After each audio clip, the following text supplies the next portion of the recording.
첫 번째 주제는 미국과 이란이 호르무즈 해협에서 재교전하면서 중동 긴장이 다시 고조된 소식입니다. 양측은 서로 상대가 먼저 공격했다고 주장했고, 이 충돌은 기존의 취약한 휴전 합의를 더 훼손했습니다.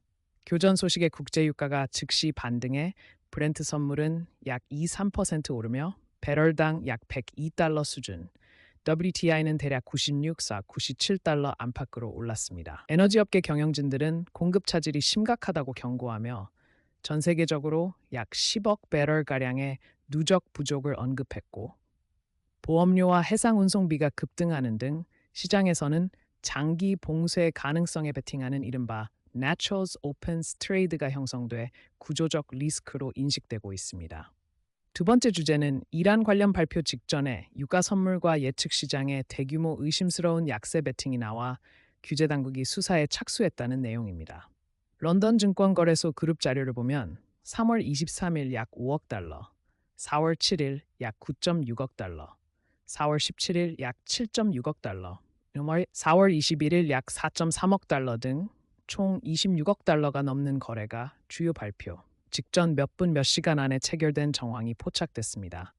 미 법무부와 CFTC는 대통령과 이란 고위 인사의 발표 직전에 이뤄진 점을 근거로 내부 정보 이용 또는 시장 조작 가능성을 조사하고 있으며 선물 시장뿐 아니라 예측 시장 거래 활동도 들여다보고 있습니다. 다만 현재는 거래 데이터와 정황을 확인하는 단계로 개인 기관 신원이나 범죄 성 여부는 추가 조사로 판가름 날 예정입니다.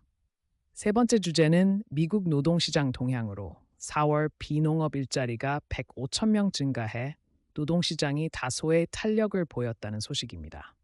실업률은 4.3%로 변함이 없었고, 일자리 증가는 의료 사회복지와 운송 창고, 소매업 약 21-22천 명 등 일부 업종에 집중된 반면 정보, 금융, 정부, 제조업 등에서는 감소를 기록했습니다. 최근 지표 변동성이 커서 3개월 평균 순증은 약 48천 명, 연초 이후 월 평균은 약 76천 명이며 2, 3월 수치 합계는 16천 명 감액 수정이 있었습니다. 노동 참여율은 약 61.8%로 하락했고, 경제적 사정으로 인한 시간제 근로자는 445천 명 증가해 약 490만 명 수준이었으며, 임금은 월간 0.2%, 연간 약 3.6% 상승해 당장은 노동시장이 완전히 흔들리진 않았지만 유가 상승 등 지정학적 위험이 향후 고용에 부담이 될 수 있어 연준은 당분간 관망할 가능성이 커졌습니다. 네 번째 주제는 연방 패널이 도널드 트럼프 전 대통령이 도입한 전수입품 10% 관세를 차단한 판결입니다. 미국 국제무역법원 3인 패널은 행정부가 1974년 무역법 섹션 P10을 근거로 제시한 관세 조치가 법적 요건을 충족하지 못했다고 보고 2대1로 불법 판결을 내렸습니다. 법원은 소송을 제기한 워싱턴주와 수입업체들에 대해 관세 징수를 중단하고 이미 납부된 금액을 환불하라고 명령했으며, 행정부는 항소할 예정이라 연방 순회 항소법원을 거쳐 대법원까지 이어질 가능성이 있습니다.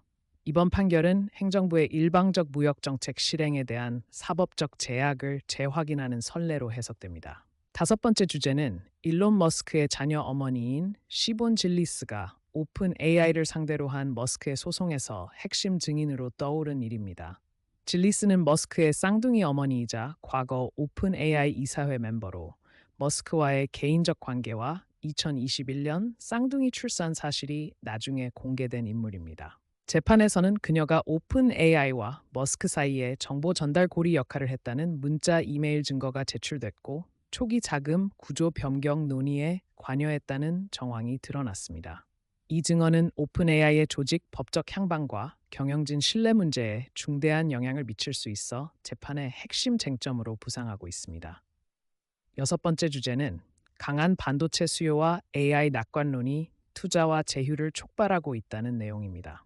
마이크로치프은 산업 자동차와 AI 데이터 센터 수요 호조로 매출 가이던스와 조정 EPS가 애널리스트 기대를 상회했고, 엔비디아는 코닝 공장 건설을 지원하기 위해 수십억 달러의 선지급을 하며 미국 내 광섬유 유리 생산 능력을 대폭 확대하기로 했습니다. 오픈AI는 실시간 음성 에이전트용 API 3가지 GPT Realtime 2, Realtime Translate, 리오 위스퍼를 공개해 실사용형 AI 서비스 개발을 가속화했고, RBC는 AI 관련 이익 성장 근거로 S&P 500 연말 목표를 상향했습니다. 다만 클라우드 플레이어는 분기 가이던스 실망으로 인력 약 20% 감축을 발표했고, 소프트뱅크는 오픈 AI를 담보로 한 100억 달러 규모 마진론 계획을 채권자 우려로 축소해 약 60억 달러 수준을 검토하는 등 일부 기업과 자금 조달에선 불확실성이 존재합니다. 일곱 번째 주제는 시장이 혼재된 신호를 보인다는 점입니다. 기술주는 실적 호조로 섹터가 견조했으며, 모닝스타는 AI 테마의 가격 대비 내재 가치 할인 폭이 2019년 이후 최대라며 매수 기회로 평가했습니다. 반면 닌텐도는 스위치 2 출고가를 미국 기준 449.99달러에서 499.9달러로, 일본은 49,980엔에서 59,980엔으로 인상했고, 판매 전망도 하향 조정하며 메모리 가격 상승 등으로 약 1,000억엔 수준의 비용 영향이 예상된다고 밝혔습니다. 플래닛 피트니스는 분기 매출이 늘었음에도 회원 증가 둔화로 주가가 하루에 30% 이상 급락하고, 가이던스를 큰 폭으로 하향해 소비와 제품 전략 측면에서는 업종별로 명암이 엇갈리는 양상을 보이고 있습니다. 여덟 번째 주제는 월풀이 이란발 지정학적 충격과 물가 유가 상승으로 소비 심리가 급냉해 경기 침체 수준의 수요 하락을 경고한 내용입니다. 회사는 분기 매출이 거의 10% 감소하고 북미 대형 가전 판매가 약 7% 이상 줄어 1분기에 약 8,200만 달러 손실을 입었고, 4월에 평균 가격을 10% 인상했으며 7월에 추가 4% 인상을 예고했습니다. 연간 주당 순이익 전망은 약 6달러에서 3.56달러로 절반가량 하향 조정하고, 배당을 중단해 부채 감축에 집중하겠다고 밝혔으며, 대법원의 긴급 관세 철회 판결과 환불 요구로 업계 가격 구조가 추가로 혼란에 빠진 가운데 주가는 두 자릿수 급락했습니다.